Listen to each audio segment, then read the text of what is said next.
April 6వ తేదీ శని త్రయోదశి సందర్భంగా శ్రీ పోతిరెడ్డిపాలెం షుగర్ ఫ్యాక్టరీ దగ్గర శనేశ్వర స్వామి కర్మఫలదాత శనేశ్వర స్వామి క్షేత్రంలో ఉదయం 9 గంటల నుంచి తైలాభిషేకంలో ఇనబ్బాండట్లో దీపారాజన, మధ్యాహ్నం అన్నప్రసాదాలు, శనేశ్వర స్వామి యాగం జరపబడును. కావున భక్తులు అందరూ వచ్చి స్వామివారి దర్శనం చేసుకుని తైలాభిషేకం చేసుకొని ఇనబ్బాండలో దీపారాజన చేసుకొని అన్నప్రసాదాలు చేసి స్వామివారి కృపకు పాత్రలు కావాల్సిందిగా కోరుతున్నాము. ఇటు ఆలయ సేవకులు.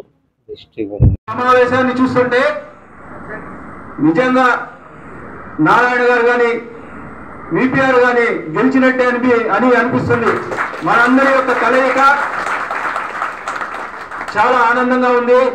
మీ అందరి సపోర్టు ఈ ఇద్దరి అభ్యర్థుల పైన ఉండాలని చెప్పి మనస్ఫూర్తిగా కోరుకుంటూ ఈరోజు మన మాజీ మంత్రి పొంగూరు నారాయణ గురించి 2 విషయాలు చెప్తా.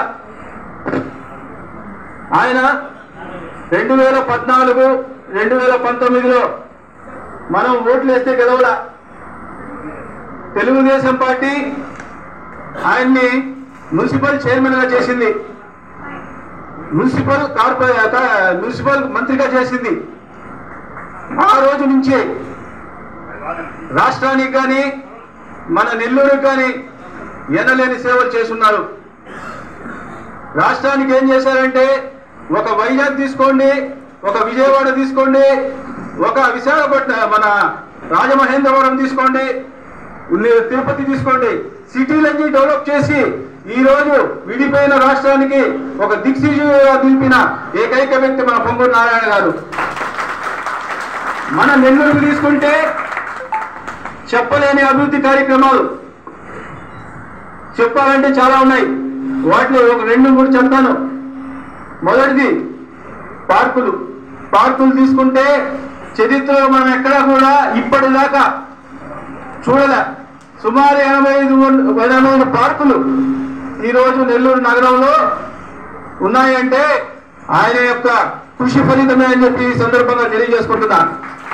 ఈరోజు ఆ పార్కుల్లో ఎంతో మంది ముసలి వాళ్ళు, పిల్లలు అందరూ ఆడుకోవడం కానీ ఎంతో ఆరోగ్యాన్ని ఆహ్లాదంగా ఉంచుకుంటున్నారంటే ఆయన యొక్క కృషి ఫలితమని ఈ సందర్భంగా తెలియజేస్తున్నా.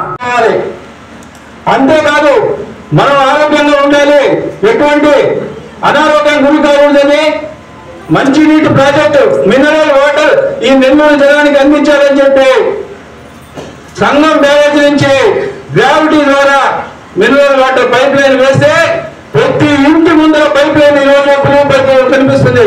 ఆ పైప్ లైన్ కి లింక్ ఇచ్చే పరిస్థితి ఈ రోజు లేకపోయిందంటే ఈ ప్రభుత్వం యొక్క దుస్థితి ఏందో మనం అందరం ఆలోచించుకోవాలి. అంతేకాదు ఎండాకాలంలో ఇబ్బంది